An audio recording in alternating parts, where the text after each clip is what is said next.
सभी साथियों को नमस्कार। BLS न्यूज यूट्यूब चैनल पर एक बार आपका फिर से स्वागत है।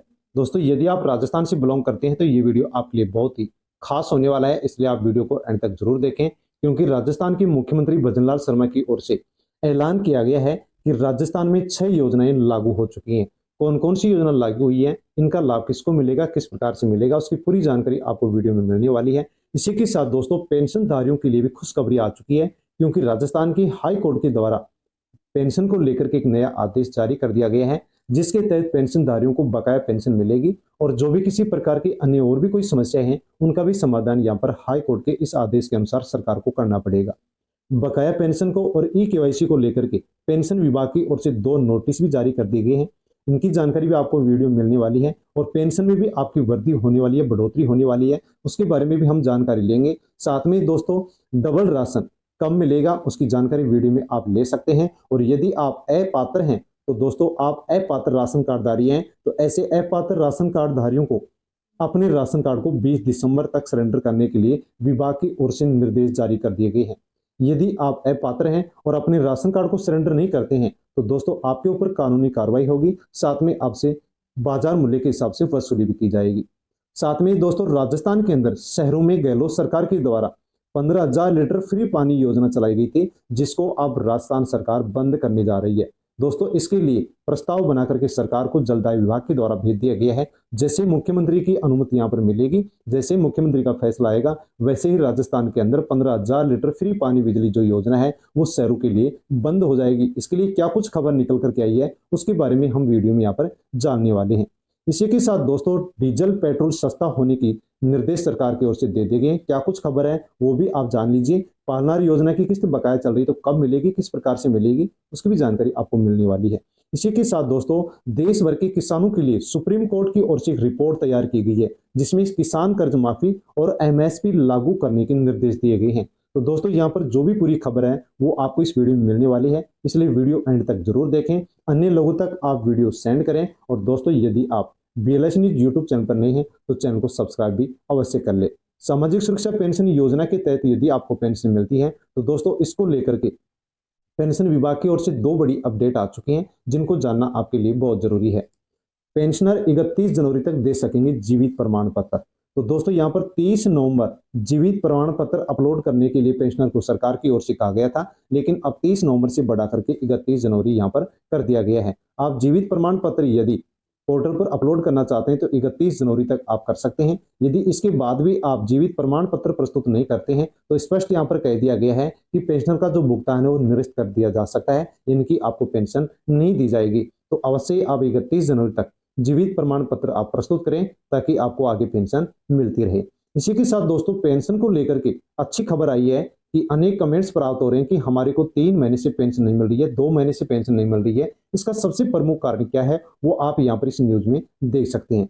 दोस्तों, यहाँ पर आप एक जिले की न्यूज है, जिसमें कहा गया है कि इस जिले में शहरी और ग्रामीण क्षेत्र में 1,74,000 से अधिक लाभार्थी सामाजिक सुरक्षा पेंशन योजना का लाभ ले रहे हैं, लेकिन ग्रामीण क्षेत्र में 95% वृजन ऐसे हैं, बुजुर्ग ऐसे हैं जिनका अभी तक सत्यापन नहीं हो पाया है। इस कारण से राजस्थान के अंदर सामाजिक सुरक्षा पेंशन योजना के तहत मिलने वाली जो पेंशन है वो बकाया चल रही है। तो दोस्तों, यहाँ पर 95% बुजुर्ग ऐसे हैं जिनकी पेंशन यहाँ पर रुकी हुई है, क्योंकि इनका जो सत्यापन है वो अभी तक नहीं हुआ है। यहाँ पर इस खामी को दूर करने के लिए भी सरकार की ओर से, पेंशन विभाग की ओर से निर्देश दिए गए हैं। तो दोस्तों, सबसे ज्यादा समस्या यहाँ पर जो वृद्धजन है उन पेंशनधारियों के सामने आ रही है। राजस्थान के अंदर दोस्तों, यहाँ पर 90% के आसपास जो पेंशनर हैं उनका सत्यापन नहीं होने के कारण यहाँ पर इनकी पेंशन बकाया चल रही है। कहा गया कि 2023-24 के लिए जो सत्यापन की समय है, अवधि है, वो समाप्त हो चुकी है, लेकिन जो शेष सत्यापन है, नवीन सत्यापन है 2024-25 के लिए कराया जा रहा है। तो आप भी अवश्य सत्यापन करवाएं। अनेक योजनाएं इस सामाजिक सुरक्षा पेंशन योजना के तहत मिल रही है, योजनाएं चलाई जा रही है। इनमें सबसे ज्यादा यदि हम देखते हैं तो बुजुर्ग जो पेंशनधारी हैं वो दोस्तों यहाँ पर सबसे अधिक संख्या में है, जिनकी उम्र 75 वर्ष से अधिक है, लेकिन इनका फिंगरप्रिंट नहीं आने के कारण इनका सत्यापन नहीं हो पा रहा है। पेंशन विभाग ने कहा है कि ई मित्र पर जाकर के सभी लोगों को सत्यापन करवाना चाहिए। ई मित्र पर या फिर ई मित्र कियोस्क बायोमेट्रिक के माध्यम से आप एंड्रॉइड मोबाइल के माध्यम से भी आप आसानी से सत्यापन करवा सकते हैं। यदि आप सत्यापन नहीं कराते हैं तो इस स्थिति के अंदर पेंशन की राशि है भुगतान है वो आपका रोक दिया जाएगा, आपको पेंशन नहीं मिलेगी। तो दोस्तों सबसे प्रमुख कारण यहाँ पर यही बताया गया है कि सत्यापन नहीं होने के कारण जो बुजुर्ग हैं उनकी जो पेंशन है वो बकाया चल रही है। यदि वो सत्यापन करवाते हैं तो उनकी बकाया पेंशन उनको मिल जाएगी और आगे भी इसी प्रकार से उनकी पेंशन मिलती रहेगी।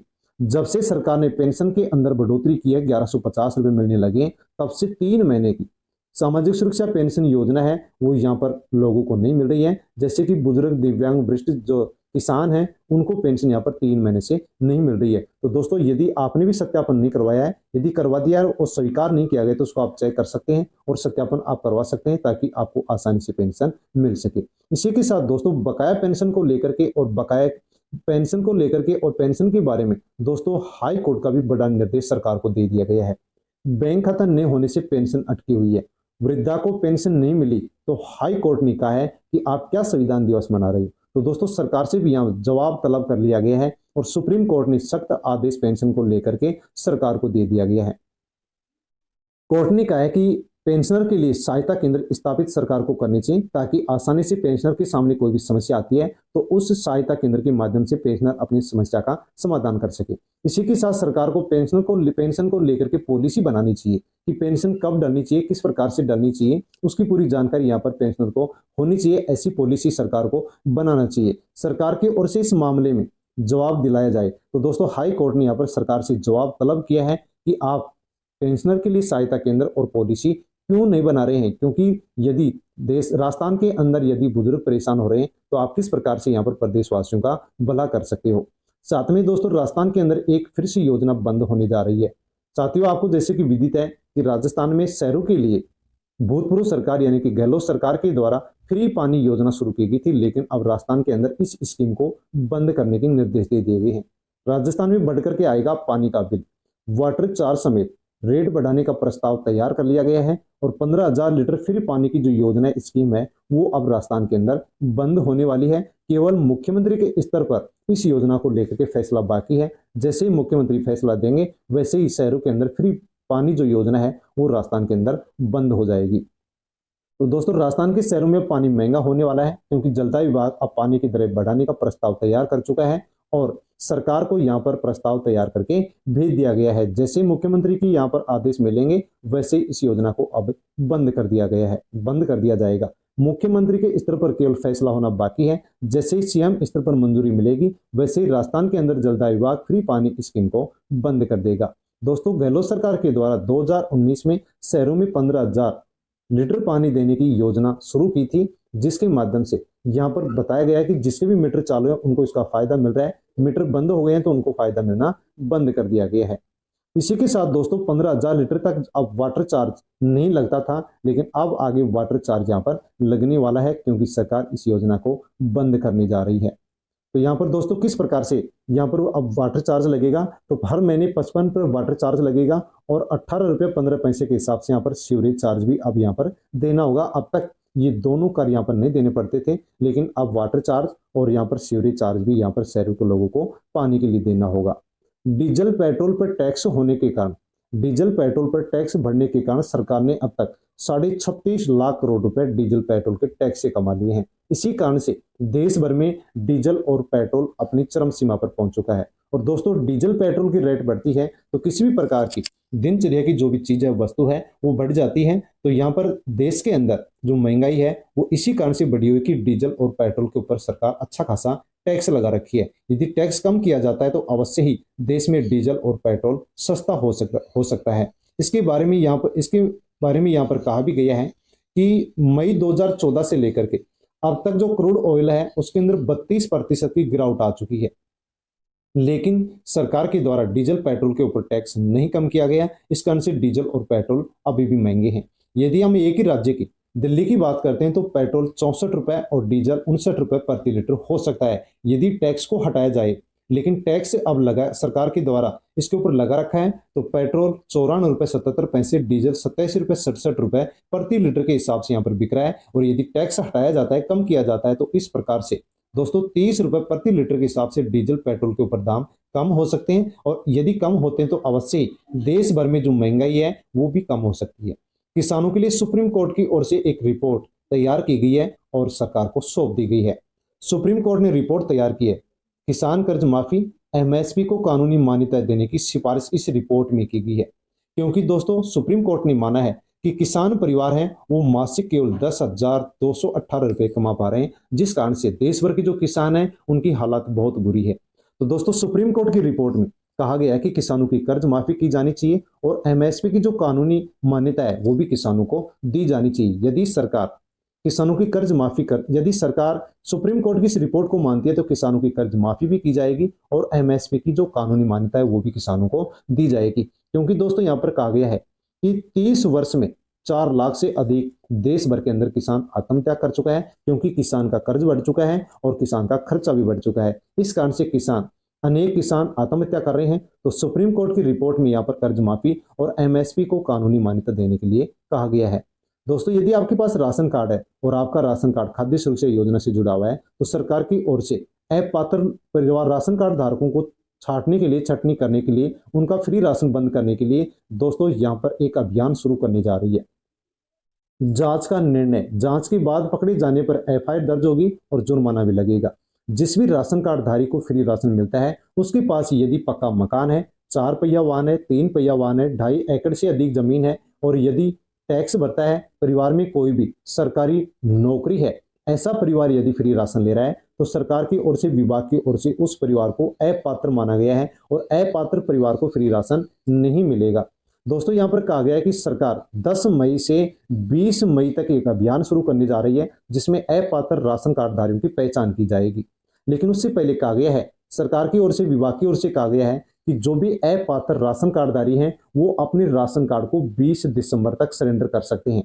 यदि आप ऐसा नहीं करते हैं और अभियान में यदि आप पकड़े जाते हैं तो सरकार आपके ऊपर एफआईआर दर्ज करा सकती है और आपके ऊपर जुर्माना लगा सकती है। साथ में जो अब से पहले आपने राशन उठा लिया है, सरकार उस राशन की वसूली भी बाजार की जो रेट है यानी कि 27 रुपए प्रति किलो के हिसाब से गेहूं की वसूली भी आपसे कर सकती है। यदि आप अपात्र हैं तो अवश्य ही आप अपने राशन कार्ड को सरेंडर कर सकते हैं। सरेंडर नहीं करने पर आपके ऊपर कानूनी कार्रवाई की जा सकती है। क्षेत्रीय ग्रामीण बैंकों को कृषि ऋण वितरण बढ़ाने के निर्देश दे दिए गए हैं। यानी कि दोस्तों किसानों को जो क्षेत्रीय ग्रामीण बैंकों के माध्यम से कृषि लोन मिलता है उसके अंदर यहाँ पर बढ़ोतरी के निर्देश दिए गए हैं कि किसानों को बढ़ा करके लोन दिया जाना चाहिए ताकि किसानों को यहाँ पर राहत मिल सके, क्योंकि किसानों के ऊपर कर्ज बढ़ चुका है और किसानों का खर्चा भी बढ़ चुका है। इसलिए यहाँ पर क्षेत्रीय ग्रामीण बैंकों को निर्देश दे दिया गया है कि किसानों को जो लोन वितरण किया जा रहा है वो बढ़ा करके उनको दिया जाना चाहिए ताकि आसानी से किसान जीविकापार्जन कर सके और अपनी फसल का उत्पादन कर सके। किसानों के लिए इसी के साथ प्रधानमंत्री फसल बीमा योजना को लेकर के भी बड़ी खबर निकल करके आ चुकी है। दोस्तों प्रधानमंत्री फसल बीमा योजना के तहत यदि आप अपनी रबी की फसलों का बीमा करवाना चाहते हैं तो 31 दिसंबर तक आप अपनी फसल का बीमा करवा सकते हैं। सरसों, गेहूं सहित 5 फसलों को इसके अंदर जोड़ा गया है। इसी के साथ 3 सब्जी की जो फसल है उनको भी प्रधानमंत्री फसल बीमा योजना में जोड़ दिया गया है। आप अपने नजदीकी बैंक में जाकर के, जहां से आप केसीसी बनवा रखे हैं, लोन ले रखे हैं, या फिर आप लोन नहीं ले रखे हैं, केसीसी नहीं ले रखे हैं, तो नजदीकी बैंक में जाकर के आप प्रधानमंत्री फसल बीमा योजना के तहत रबी की फसलों का आप 31 दिसंबर तक बीमा करवा सकते हैं। यदि आप बीमा बनवाते हैं और किसी भी प्रकार से, किसी भी प्राकृतिक आपदा से आपकी फसल को यदि नुकसान होता है तो दोस्तों यहाँ पर जो फसल बीमा की कंपनियां हैं वो आपको यहाँ पर फसल का मुआवजा देंगी। तो 31 दिसंबर तक किसानों को फसल का बीमा करवाने का निर्देश दे दिया गया है। दोस्तों राजस्थान के अंदर बिजली को प्राइवेट सेक्टर में देने की सरकार की ओर से प्रस्ताव तैयार कर लिया गया है, लेकिन उस प्रस्ताव को लेकर के जो बिजली के कर्मचारी हैं वही धरने पर बैठ चुके हैं। निजीकरण के विरोध में बिजली कर्मियों ने कार्य का बहिष्कार कर दिया है और ऐसे ऑफिस के बाहर धरना दे दिया है। दोस्तों यदि राजस्थान सरकार बिजली को प्राइवेट सेक्टर में देती है तो बिजली के जो उपभोक्ता हैं उनको भी परेशानी होगी, साथ में बिजली के जो कर्मचारी हैं उनको भी यहाँ पर परेशानी होने वाली है। इसलिए बिजली के जो कर्मचारी हैं उन्होंने धरना दे दिया है।